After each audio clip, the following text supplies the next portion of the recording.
चारों तले जिंदगी। इस सीरीज में हम आपके लिए लेकर आए हैं हिंदी साहित्य जगत की कुछ चर्चित कहानियों और उपन्यासों पर केंद्रित नाट्य वाचन। इस कड़ी में प्रस्तुत है मुंशी प्रेमचंद का लिखा चर्चित उपन्यास मनोरमा। तो आइए सुनते हैं प्रसिद्ध उपन्यास मनोरमा का रेडियो नाट्य वाचन। बजधर ने आगे बढ़कर उनके पैरों में पगड़ी रख दी। राजा साहब ने बाबू चक्रधर से प्रतिज्ञा लिखने और हंगामा न होने का आदेश दिया। चक्रधर ने अपनी बात को ऊपर रखा। अब आगे सुनते हैं मनोरमा के रेडियो नाट्य वाचन की 18वीं कड़ी में।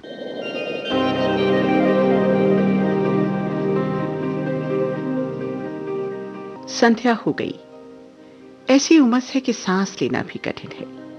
जेल की कोठरियों में ये उमस और भी असह्य हो जाती है। एक भी खिड़की नहीं, एक भी जंगला नहीं, और उस पर मच्छरों का निरंतर गान कानों के पर्दे फाड़ी डालता है। यही एक कोठरी में चक्रधर को भी स्थान दिया गया है। स्वाधीनता की देवी अपने सच्चे सेवक को यही पद प्रदान करती है। वो सोच रहे हैं, भीषण उत्पात क्यों हुआ? हमने कभी भूलकर भी किसी से ये प्रेरणा नहीं की। फिर लोगों के मन में ये बात कैसे समाई? इस प्रश्न का उत्तर उन्हें यही मिल रहा है कि ये सब हमारी नीयत का नतीजा है। हमने शांति शिक्षा की तह में द्वेष छिपा रखा है। हम भूल गए थे कि संगठित शक्ति आग्रह में होती है, अत्याचार से उत्तेजित हो जाती है।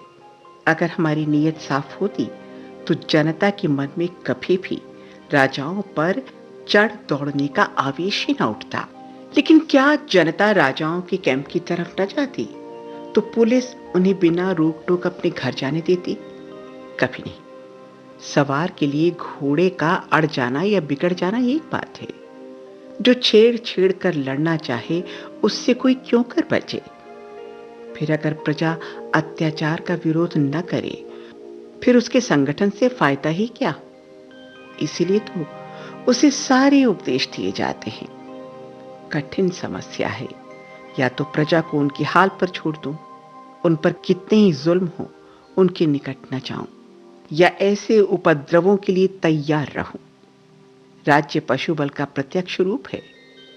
वो साधु नहीं है जिसका बल धर्म है। वो विद्वान नहीं जिसका बल तर्क है। वो सिपाही है जो डंडे के जोर से अपना स्वार्थ सिद्ध कराता है। इसके सिवा उसके पास कोई दूसरा साधन ही नहीं।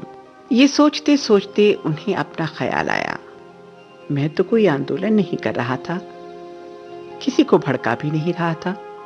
जिन लोगों की प्राण रक्षा के लिए अपनी जान जोखिम में डाली वही मेरे साथ ये सलूक कर रहे हैं।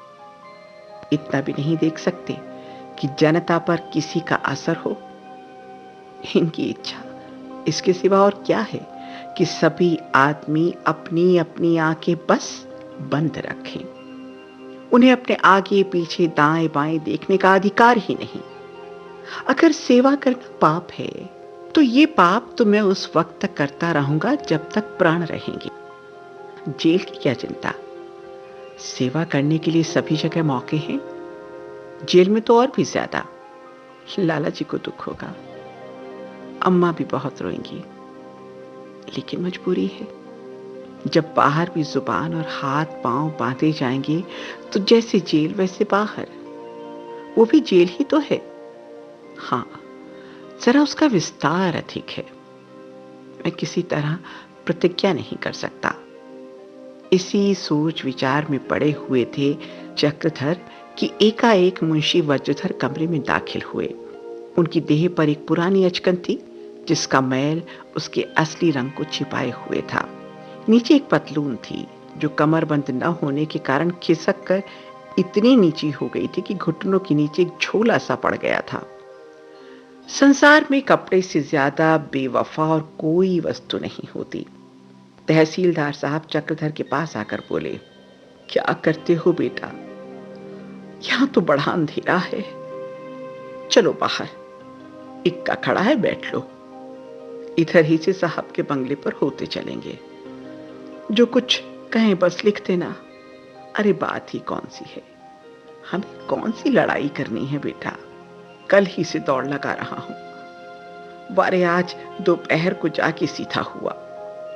पहले बहुत ज्यों त्यों करता रहा, लेकिन मैंने भी पिंड नहीं छोड़ा। यह सुनो, अगर वहां न चलना चाहो तो यहीं एक हलफनामा लिख दो। देर करने से क्या फायदा, तुम्हारी अम्मा का रो रो कर बुरा हाल है बेटा। चक्रधर ने सिर नीचा करके कहा, अभी तो मैंने कुछ निश्चित नहीं किया, सोचकर जवाब दूंगा। आप नाहक कितना परेशान हुए। वज्रधर, कैसी बातें करते हो बेटा, यहां नाक कटी जा रही है, घर से निकलना मुश्किल हो गया है और तुम कहते हो सोचकर जवाब दूंगा। अरे इसमें सोचने की क्या बात है, चलो हलफनामा लिख दो। घर में कल से आग तक नहीं जली बेटा। चक्रधर, मेरी आत्मा किसी तरह अपने पांव में बेड़ियां डालने पर राजी नहीं होती। चक्रधर जब प्रतिज्ञा पत्र पर हस्ताक्षर करने को राजी न हुए तो मुंशी जी निराश होकर बोले, अच्छा बेटा, लो अब कुछ न कहेंगे। मैं तो जानता था कि तुम जन्म के जिद्दी हो, मेरी एक ना सुनोगे, इसीलिए आता ही नहीं था। लेकिन तुम्हारी माता ने मुझे कुरेद कुरेद कर भेजा। कह दूंगा नहीं आता, जितना रोना हो रो लो। कठोर से कठोर हृदय में भी मातृ स्नेह की कोमल स्मृतियां संचित होती हैं। चक्रधर कातर होकर बोले, आप माताजी को समझाते रहिएगा, कह दीजिएगा मुझे जरा भी तकलीफ नहीं है। वज्रधर ने इतने दिनों तक यूं ही तहसीलदारी नहीं की थी। ताड़ गए कि अब निशाना ठीक पड़ा। बेपरवाही से बोले, अरे मुझे क्या गरज पड़ी है कि किसी के लिए झूठ बोलूं। अब जो आंखों से देख रहा हूं वही तो कहूंगा ना। रोएंगी तो रोए, अरे रोना तो उसकी तकदीर में ही लिखा है। जब से तुम आए हुए पानी तक मुंह में नहीं डाला बेचारी ने। इसी तरह 2-4 दिन और रही तो प्राण ही निकल जाएंगे। चक्रधर करुणा से विहल हो गए। बिना कुछ कहे हुए मुंशी जी के साथ दफ्तर की ओर चले। मुंशी जी के चेहरे की झुर्रियां एक क्षण के लिए मिट गईं। चक्रधर को गले लगाकर बोले, जीते रहो बेटा, जीते रहो, तुमने मेरी बात मान ली, इससे बढ़कर और क्या खुशी की बात होगी। चलो बेटा चलो। दोनों आदमी दफ्तर में आए तो जेलर ने कहा, क्या आप इकरारनामा लिख रहे हैं? हाँ, निकल गई सारी खेती, इसी पर इतनी दूने की लेते हो। चक्रधर पर घड़ों पानी गिर गया। मन की अस्थिरता पर लज्जित हो गए। जाति सेवकों से तो सभी दृढ़ता की आशा रखते हैं, सभी उससे आदर्श पर बलिदान होते देखना चाहते थे। जातीयता के क्षेत्र में आते ही उसके गुणों की परीक्षा अत्यंत कठोर नियमों से होने लगती है और दोषों की सूक्ष्म नियमों से। परले सिरे का कुचरित्र मनुष्य भी साधु वेश रखने वालों से ऊंचे आदर्श पर चलने की आशा रखता है।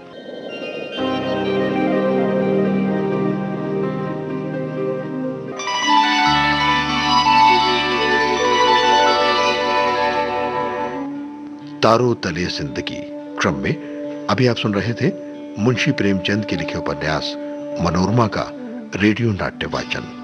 स्वर डॉक्टर ऋतु राजपूत का था और प्रस्तुतकर्ता थी काजल सूरी।